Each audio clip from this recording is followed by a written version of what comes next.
is about general education requirements. We all remember this from college, right? GE. And I have everything listed out here from the BYU handbook. We're not going to read it, but GE, or basically a university, will say, hey, I know that you are a biology major, but we want you to take a whole variety of classes so you can be a well-rounded person. So they give you, a choice of hundreds usually of electives that you can take for your general education. And they can be anything from science to more humanities to arts. They just want you to kind of be a well-rounded person once you leave the university with your specific degree. And here's a great picture that shows it. These are people that are graduating and holding in their arms. They have all kinds of knowledge. It's just different from every different place. And BYU, up until this point, did make their students take all of these GE credits, but not anymore. This is so fascinating to me. So the article says, describing this proposal as divinely inspired and blessed by church leaders, of course, Brigham Young University administrators unveiled to faculty members last month a plan to radically reshape the undergraduate experience at BYU. The changes were discussed and presented to the faculty by the academic vice president, Justin Collings. And his goal, he says, is to homogenize and streamline getting out of college faster. Now, I can see that. It takes a long time. Most of us did not finish in 4 years, especially when there's a mission. So they're saying longer for some of us than for others. That's exactly it. Some of us stayed a really long time for all kinds of different reasons. So I do understand that, trying to streamline an education, especially when there are so many certificates and things that people are getting. You want to keep a college a viable option. So that's great. I agree with that. However, what they have done is something that I do not at all agree about. And again, they just presented this to faculty. No input from faculty, no input from students. They just said, this is divinely inspired. The church leaders want this. We're going to do it. So instead of all the students would need to complete the same 8 courses crafted to emphasize the religious school's prophetic mission. Yeah, okay, this is your academic career. This is your academic degree. And these 8 classes are going to emphasize your prophetic mission, right? 12 faculty members were interviewed for this article, and they will not go on record as to who they are. Maybe there's somebody I used to know. I don't know. But they were just kind of horrified by this. They say it could be a disaster and an existential threat to BYU, and also unfair to students.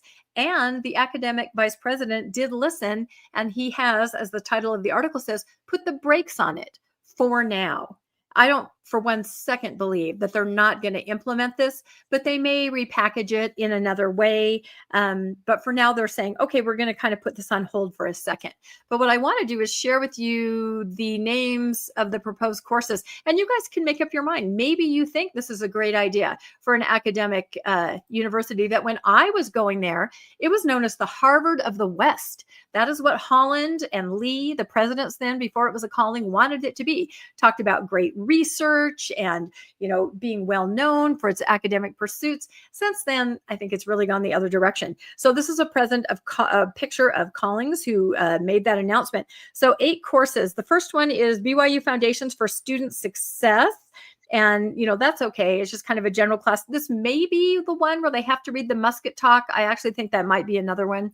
But remember that one? Yeah. Okay. But here we get into the good stuff. Faith and Human Flourishing. Okay. This is an academic elective. Drawing on the social sciences and human arts, the course examines how religious commitment furthers human flourishing, aligning with the university's focus on the power of faith and families. Okay. So this would replace, elective in astronomy. Right? Or something like that. I can't even express to you how disturbing this is to me. Languages, tongues, and peoples. Are going to talk about different cultures. Here's the one that really gets me. Out of the best books. I'm sure that phrase sounds familiar to you. Preludes to the Restoration. So this class says it explores how women and men across time and space have wrestled with the great questions of the soul through art, music, literature, and philosophy. It also provides how the longings of the millennia have found luminous answers to the restored gospel of Jesus Christ. So I had to make this little meme. It's a kid, his first job interview. Hiring managers got the resume, and says, so your resume says you studied the luminous answers of the restored gospel of Jesus Christ. Tell me more, right? So I'd like your opinion right now. You can kind of see the way this is going. RFM and then Bill, what do you think about replacing regular GE requirements that let you explore the entire world with these 8 highly focused, religiously centered classes? What do you think, RFM and then Bill? I don't even know what this means. I don't either. What are luminous answers?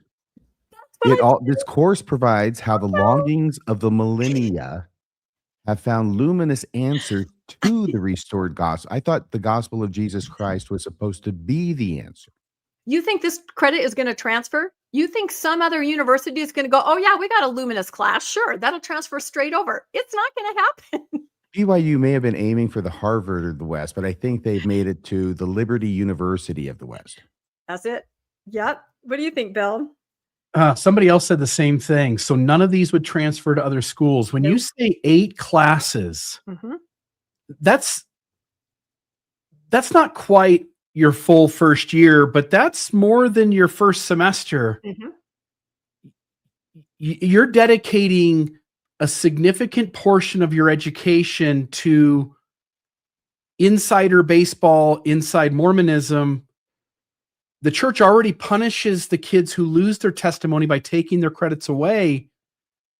And now for the kids who want to get out and go somewhere else, it's going to be way more difficult to transfer somewhere else because you will lose those. One of the reasons I didn't graduate college, I went for 3.5 years.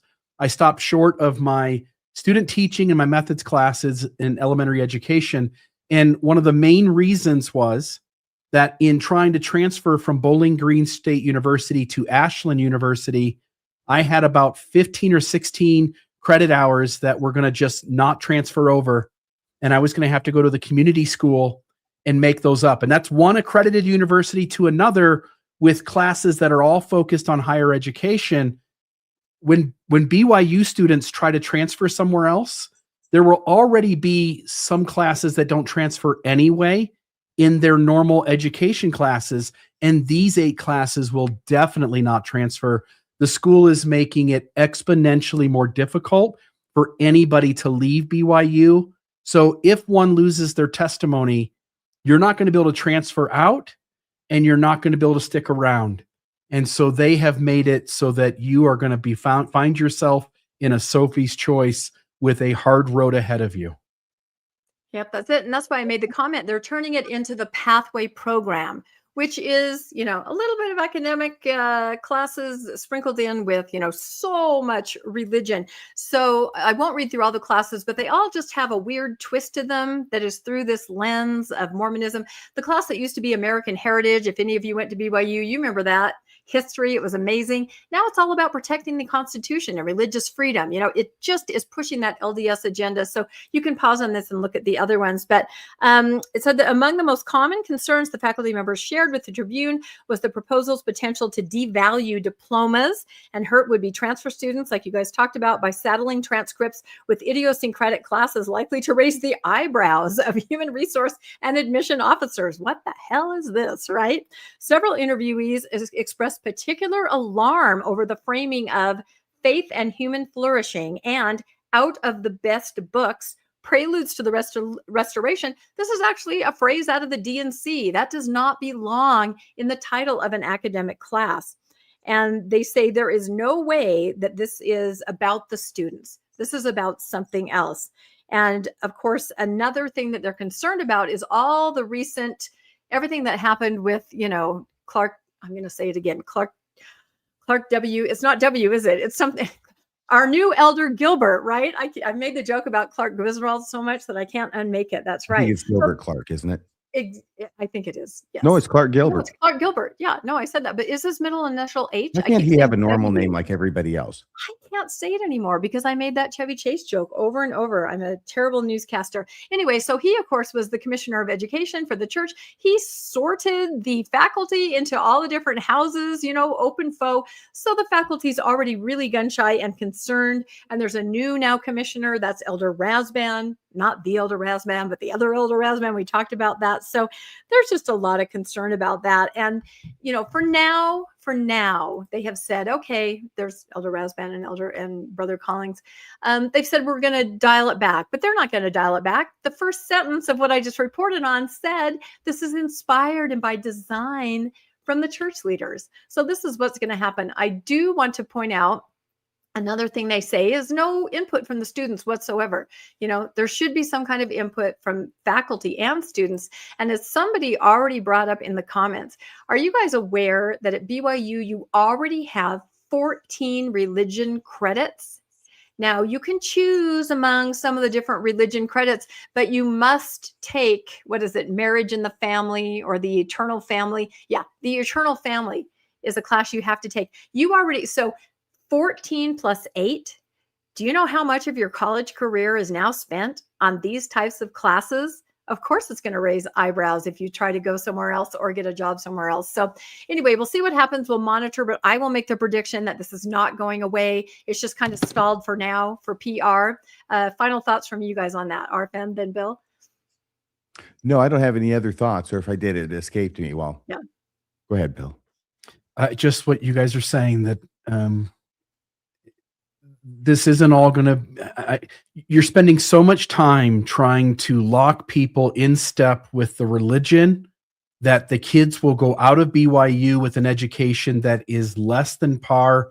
And I think when people go to apply for jobs, having gotten their degree from BYU, I think there's already a slight roll of the eyes. And I think that it will be even more frowned upon by real employers running real businesses in the real world when you show up with a BYU degree. And to state the obvious, I did remember what it was I was thinking of, Rebecca, which is that it seems the motivation behind this is likely they're still trying to get more indoctrination into these kids' heads so they won't leave the church. Yep. And they're going to be trying to have little kids in Utah reading from the Bible too. And we'll get to that story here in a second. They want to pound in as much as they can, everywhere they can, Mormonism into these kids' heads because they think that that's helping them. They don't realize that that's part of the problem. They're running to escape all the Mormonism pounding. And not only that, they're trying to keep them from experiencing anything else. Oh, heaven forbid, what if you took a philosophy class and you started thinking in a different way? Well, we can't have that. Or you took some kind of a geology class and you started going, wait, 6,000 years old? You can't have that either. So promote the one, dial back the other, restrict that. And that's exactly how they're doing it. Okay. Very good. Thank you very much for that story, Rebecca.